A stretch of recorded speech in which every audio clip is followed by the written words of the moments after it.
എല്ലാ പ്രിയപ്പെട്ടവർക്കും ക്രിസ്തുയേശുവിൻ്റെ നിസ്തുല നാമത്തിൽ സ്നേഹവന്ദനം. ഇന്നത്തെ നമ്മുടെ പ്രഭാത ധ്യാനത്തിനായി സഭാപ്രസംഗി 11 അധ്യായം 1 മുതൽ 6 വരെയുള്ള വാക്യങ്ങൾ. സഭാപ്രസംഗി 11 1 മുതൽ 6 വരെ. നിന്റെ അപ്പത്തെ വെള്ളത്തിന്മേൽ എറിയുക, ഏറിയ നാൾ കഴിഞ്ഞിട്ട് നിനക്കത് കിട്ടും. ഒരു ഓഹരിയെ 7 8 വിഭാഗിച്ചു കൊള്ളുക. ഭൂമിയിൽ എന്ത് അനർത്ഥം സംഭവിക്കുമെന്ന് നീ അറിയുന്നില്ലല്ലോ. മേഘം വെള്ളം കൊണ്ട് നിറഞ്ഞിരുന്നാൽ ഭൂമിയിൽ പെയ്യും. വൃക്ഷം തെക്കോട്ടോ വടക്കോട്ടോ വീണാൽ വീണെടുത്ത് തന്നെ കിടക്കും. കാറ്റിനെ വിചാരിക്കുന്നവൻ വിതയ്ക്കില്ല, മേഘങ്ങളെ നോക്കുന്നവൻ കൊയ്യുകയുമില്ല. കാറ്റിൻ്റെ ഗതി എങ്ങോട്ടെന്നും ഗർഭിണിയുടെ ഉദരത്തിൽ അസ്ഥികൾ ഉരുവായി വരുന്നത് എങ്ങനെയെന്നും നീ അറിയാത്തതുപോലെ സകലവും ഉണ്ടാക്കുന്ന ദൈവത്തിൻ്റെ പ്രവൃത്തികളെ നീ അറിയുന്നില്ല. രാവിലെ നിന്റെ വിത്ത് വിതയ്ക്കാം, വൈകുന്നേരത്ത് നിന്റെ കൈ ഇളച്ചിരിക്കരുത്. ഇതോ അതോ ഏത് സഫലമാകും എന്നും രണ്ടും ഒരുപോലെ നന്നായിരിക്കുമോ എന്നും നീ അറിയുന്നില്ലല്ലോ. കർത്താവിൻ്റെ പരിശുദ്ധ നാമം വാഴ്ത്തപ്പെടുമാറാകട്ടെ. നിന്റെ അപ്പത്തെ വെള്ളത്തിന്മേൽ എറിയുക. വളരെ ചെറുപ്പകാലം മുതൽ നമ്മളെല്ലാവരും പഠിച്ചിരിക്കുന്നതും നമ്മെ പരിശീലിപ്പിച്ചിരിക്കുന്നതുമായ ഒരു യാഥാർത്ഥ്യമുണ്ട്. അത് യാതൊന്നും നഷ്ടപ്പെടുത്തി കളയരുത് എന്നുള്ളതാണ്. ആഹാര സാധനങ്ങൾ നഷ്ടപ്പെടുത്താനേ പാടില്ല. ഇവിടെ ദൈവവചനം നമ്മോട് വലിയ വെള്ളങ്ങളുടെ മേൽ നമ്മുടെ അപ്പത്തെ എറിയാൻ ആലോചന നൽകുന്നു. എന്നിട്ട് ഏറിയ നാൾ കഴിഞ്ഞ് നിനക്ക് ലഭിക്കുമെന്നൊരു സാന്ത്വനവും കൂടെ തരുന്നു. എന്ത് ചെയ്യണം? ഇവിടെ പറയുന്നു, എറിയുക. എറിയേണ്ടത് നിന്നെ പോഷിപ്പിക്കുന്ന നിന്റെ അപ്പത്തെയാണ്. അത് വെള്ളങ്ങളുടെ മേൽ. മലയാളം ബൈബിളിൽ വെള്ളത്തിന്മേൽ എന്നാണെങ്കിലും ഇംഗ്ലീഷിൽ വെള്ളങ്ങളുടെ മേൽ എന്നാണ്. അക്ഷരാർത്ഥത്തിൽ ഈ വാക്യത്തെപ്പറ്റി ചിന്തിക്കുകയാണെങ്കിൽ അപ്പത്തെ വെള്ളത്തിന്മേൽ എറിഞ്ഞാൽ തിരിച്ചു കിട്ടാൻ സാധ്യത കുറവാണ്. തിരിച്ചു കിട്ടിയാൽ തന്നെ അത് ഉപയോഗിക്കാനും കൊള്ളില്ല. ഏറിയ നാൾ കഴിഞ്ഞിട്ടാണെങ്കിൽ പിന്നെ ഒന്നും പറയാനില്ല. വെള്ളത്തിൽ അല്ലെങ്കിൽ സമുദ്രത്തിൽ മത്സ്യങ്ങളൊക്കെ ഉണ്ടെങ്കിൽ അത് തീർച്ചയായും അതിൻ്റെ ആഹാരമാക്കി മാറ്റും. ഈ പരസ്പര വിരുദ്ധം എന്ന് തോന്നുന്ന അല്ലെങ്കിൽ അങ്ങനെ ഒരു തോന്നൽ ഉളവാക്കുന്ന പല കാര്യങ്ങൾ ദൈവവചനത്തിൽ നമ്മൾ വായിക്കുന്നുണ്ട്.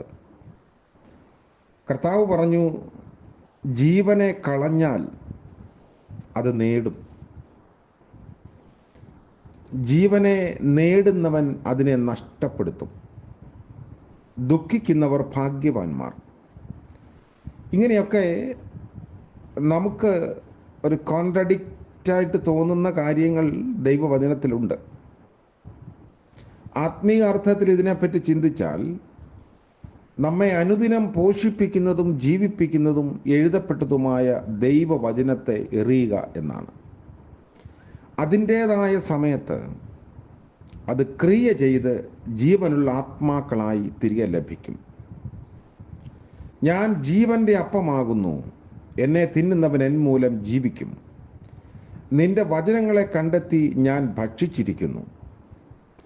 ഇങ്ങനെ നമ്മെ പോഷിപ്പിക്കാൻ ഉദ്ദേശിക്കപ്പെട്ടിട്ടുള്ള ദൈവവചനത്തെ എറിയുക. തിരിച്ചു കിട്ടുമോ എന്ന് ചിന്തിക്കാതെ, പ്രതീക്ഷിക്കാതെ എറിയുക. പ്രതിഫലമോ നന്മയോ ഒന്നും ആഗ്രഹിക്കരുത്. പക്ഷേ പ്രതിഫലം സുനിശ്ചിതമാണ് എന്ന് വചനം നമ്മളെ ഓർമ്മിപ്പിക്കുന്നു. സുനിശ്ചിതമായ പ്രതിഫലം. മേഘം വെള്ളം കൊണ്ട് നിറഞ്ഞിരുന്നാൽ അത് തീർച്ചയായും പെയ്തിരിക്കും. ഒരു മരം തെക്കോട്ടോ വടക്കോട്ടോ വീണാൽ ആ നിലയിൽ തന്നെ കിടക്കും. ഇവ രണ്ടും സ്വാഭാവികമായ കാര്യമാണ്. അതുപോലെ തന്നെ നിശ്ചയമായ കാര്യമാണ് അപ്പത്തെ എറിഞ്ഞാൽ അത് കിട്ടും എന്നുള്ള വാഗ്ദത്തം. എങ്ങനെയാണ് പ്രവർത്തിക്കുന്നത്? ഇത് നമുക്കറിയാൻ വലിയ ബുദ്ധിമുട്ടാണ്, ദൈവിക മർമ്മമാണെന്നാണ് ഈ വേദഭാഗം നമ്മെ ഓർമ്മിപ്പിക്കുന്നത്. ഉള്ളിൽ ഒരു വിത്ത് വിതയ്ക്കപ്പെട്ട് കഴിഞ്ഞാൽ പിന്നെ അത് എങ്ങനെ വളരുന്നു എന്നത് പ്രകൃതിയിലെ ഒരു അത്ഭുതമാണ്. ഗർഭിണിയുടെ ഉദരത്തിൽ ഒരു കുഞ്ഞ് ഉരുവാകുന്നത് എങ്ങനെയെന്നും അതിന് അസ്ഥികൾ ഉണ്ടാകുന്നത് എങ്ങനെയെന്നും ഉള്ളത് ഒരു മർമ്മമാണ്. പക്ഷേ തക്ക സമയത്ത് പൂർണ്ണ വളർച്ചയെത്തിയ ശിശു പുറത്തു വരുമെന്നത് തീർച്ചയാണ്. അതുപോലെ തന്നെ നിശ്ചയമായും ദൈവവചനം അതിൻ്റെ മറഞ്ഞു കിടക്കുന്ന വഴികളിലൂടെ അതിൻ്റെ പ്രവൃത്തി പൂർത്തീകരിക്കുക തന്നെ ചെയ്യും. എങ്ങനെയാണ് എറിയേണ്ടത്? രാവിലെയും വൈകുന്നേരവും. വിതയ്ക്കുന്നത് സാധാരണ രാവിലെയും നനയ്ക്കുന്നത് സാധാരണ വൈകിട്ടുമാണ്. വിതയ്ക്കുന്നതും നനയ്ക്കുന്നതും ഒരുപോലെ പ്രാധാന്യമുള്ള കാര്യം. 126 സങ്കീർത്തനത്തിൽ വായിക്കുന്നു, വിത്ത് ചുമന്ന് കരഞ്ഞും കൊണ്ട് വിതയ്ക്കണം, ഭയത്തോടെ ഭാരത്തോടെ കരയുക. പ്രസവവേദന അനുഭവിക്കാതെ ഒരു ജനനവും നടക്കില്ല. അപ്പോൾ ഒരു പുതിയ ജനനത്തിൻ്റെ പുറകിൽ ഒരു വലിയ വേദനയുണ്ട്. അതിനെ സന്തോഷത്തോടെ മറികടക്കുന്നത് ഒരു കുഞ്ഞ് ജനിക്കാൻ പോകുന്നു എന്നുള്ള യാഥാർത്ഥ്യത്തെ മുൻപിൽ കണ്ടുകൊണ്ടാണ്. നമ്മുടെ ജീവിതം ആത്മഭാരത്താൽ നെടുവീർപ്പിട്ട് കരഞ്ഞുകൊണ്ട് വചനം വിതയ്ക്കുന്നതായിരിക്കണമെന്ന് നമ്മെ ഓർമ്മപ്പെടുത്തുന്നു. പ്രതികൂലങ്ങൾ നോക്കരുത്. നമ്മൾ വായിച്ച വേദഭാഗത്ത് കാണുന്നു, വിതയ്ക്കുമ്പോൾ കാറ്റും കൊയ്യുമ്പോൾ മഴയും ദോഷം ചെയ്യും, വിത്ത് ഏൽപ്പിച്ചവനെ അനുസരിച്ചേ പറ്റൂ.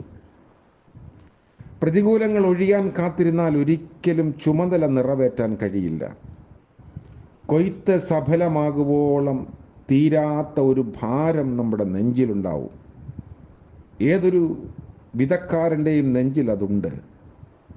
എന്നാൽ പ്രതികൂലങ്ങളെ കണ്ട് അത് കഴിയട്ടെ എന്ന് കരുതി കാത്തിരുന്നാൽ ഒരിക്കലും ഒരു പ്രവൃത്തിയും പൂർത്തീകരിക്കാൻ നമുക്ക് സാധിക്കില്ല. ഇവിടെ പറയുന്നു, വെള്ളത്തിനരികത്തെല്ലാം വിതയ്ക്കുക, കാളയെയും കഴുതയെയും അഴിച്ചുവിടണം. യെശയ്യാപ്രവാചകന്റെ പുസ്തകം 32 അധ്യായത്തിൻ്റെ 20 വാക്യത്തിൽ അതുണ്ട്. എങ്ങോട്ടാണ് എറിയേണ്ടത്?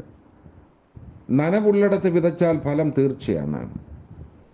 വിതയ്ക്കാൻ അനുകൂലമായ ഏതു മണ്ണിലും മടി കാണിക്കാതെ വിതയ്ക്കണം.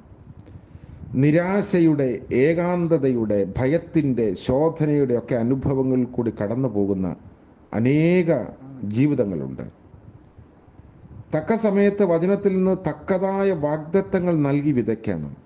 ഭയപ്പെടേണ്ട എന്ന് പറഞ്ഞ ദൈവത്തെ, സാന്നിധ്യം എല്ലാ നാളും കൂടെയുണ്ടെന്ന് പറഞ്ഞ ദൈവത്തെ പരിചയപ്പെടുത്താൻ കിട്ടുന്ന ഒരു നിമിഷവും പാഴാക്കരുത് എന്നതാണ് ഈ വേദഭാഗം ശക്തമായി നമ്മെ ഓർമ്മിപ്പിക്കുന്നത്. കാള ബലത്തിൻ്റെ പ്രതീകമാണ്. അതുപോലെ കഴുത വിവേകശൂന്യതയുടെയും ബുദ്ധിശൂന്യതയുടെയും ഒരു പ്രതീകമാണ്. പക്ഷേ രണ്ട് കൂട്ടരും ബന്ധനത്തിലാണ്. ബന്ധനത്താൽ വീർപ്പുമുട്ടുന്ന ബലവാന്മാരും ബുദ്ധിഹീനരുമുണ്ട്. അഴിച്ചുവിടാൻ അധികാരമുള്ള ചിലരെ ആവശ്യമുണ്ട്. ബാല്യക്കാരെ, നിങ്ങൾ ശക്തരാകയാലും ദൈവവചനം നിങ്ങളിൽ വസിച്ചിരിക്കാലും നിങ്ങൾ ദുഷ്ടനെ ജയിച്ചിരിക്കാലും എന്ന് യോഹന്നാന്റെ 1 ലേഖനം 2 അധ്യായം 14 വാക്യത്തിൽ വായിക്കുന്നു.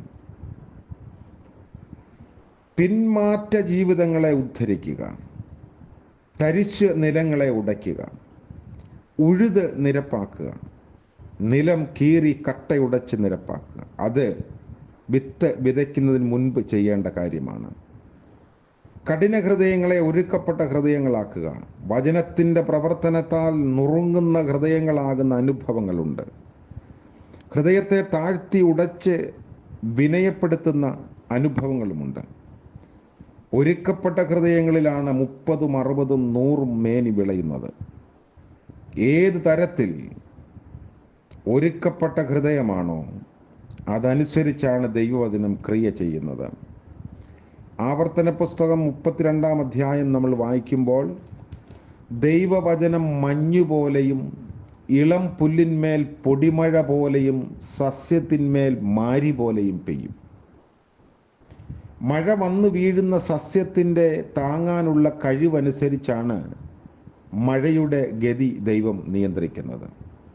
അതായത് സസ്യത്തെ നശിപ്പിക്കാനല്ല, വളർത്തിയെടുക്കാനാണ് ദൈവം ആഗ്രഹിക്കുന്നത്. ചെറിയ സസ്യം ഘോരമാരിയിൽ നശിച്ചു പോകും, പക്ഷേ അരിഞ്ഞ പുൽപ്പുറത്ത് ഘോരമാരി തന്നെയാണ് വേണ്ടത്. മരുഭൂമിയിൽ വളരുന്ന തരത്തിലുള്ള ചില പ്രത്യേക ഇനം ചെടികൾക്ക് മഴയോ ഒന്നും പാടില്ല. അവയ്ക്ക് മഞ്ഞുകണങ്ങളാണ് ആവശ്യം. ദൈവവചനം നമ്മൾ ധ്യാനിക്കുമ്പോൾ നമ്മെ നിരന്തരം പോഷിപ്പിക്കുന്നതും ബലപ്പെടുത്തുന്നതും വളർത്തിയെടുക്കുന്നതുമായ ഈ അപ്പത്തെ നമുക്ക് വെള്ളങ്ങളുടെ മേലെറിയാം. അത് ദൈവത്തിൻ്റെ സമയത്ത് അനേക ഫലം നമുക്ക് മടക്കി നൽകുന്നതാണ്. ദൈവം നമ്മളെ അനുഗ്രഹിക്കട്ടെ. പ്രാർത്ഥിക്കാം. സ്നേഹവാനായ വാഴ്ത്തപ്പെട്ട ദൈവമേ, പുതിയ ദിനം ദാനമായി നൽകിയതോർത്ത് സ്തോത്രം ചെയ്യുന്നു. ഇന്നത്തെ പകൽക്കാല ജീവിതത്തിൽ അവിടുത്തെ കൃപയ്ക്കും കരുണയ്ക്കും വേണ്ടി ഞങ്ങൾ യാചിക്കുന്നു. തളർന്നു പോകാതെ, നിരാശരായി പോകാതെ ദൈവവചനത്തെ അടിസ്ഥാനമാക്കി ജീവിപ്പാനുള്ള കൃപ ഞങ്ങൾക്ക് നൽകണമേ. പ്രഭാതം മുതൽ പ്രദോഷം വരെയും ഞങ്ങളുടെ സകല ജീവിതക്രമങ്ങളിലും അവിടുത്തെ കരുണയുണ്ടാവണമേ. ആവശ്യങ്ങളെ അറിയണമേ. നിരാശയെ പ്രത്യാശയാക്കി മാറ്റണമേ. ഞങ്ങളുടെ ദുഃഖത്തെ സന്തോഷമാക്കണമേ. ഇന്ന് ജന്മദിനം ആഘോഷിക്കുന്ന പ്രിയപ്പെട്ടവർക്ക് വേണ്ടി പ്രാർത്ഥിക്കുന്നു. വിവാഹ വാർഷികം ആഘോഷിക്കുന്നവർക്ക് വേണ്ടി പ്രാർത്ഥിക്കുന്നു. നന്മയുടെയും കരുണയുടെയും സന്തോഷത്തിൻ്റെയും ആയുരാരോഗ്യത്തിൻ്റെയും പുതുവർഷം ദാനമായി നൽകുമാറാകണമേ. യേശു മശീഹ മൂലം പ്രാർത്ഥിക്കുന്നു. ദയവോടെ കേൾക്കുമാറാകണമേ. ആമേൻ. ത്രിയേക ദൈവത്തിൻ്റെ അനുഗ്രഹവും കാവലും നാം എല്ലാവരോടും കൂടെ ഇന്നും എന്നേക്കും ഉണ്ടായിരിക്കുമാറാകട്ടെ. ആമേൻ.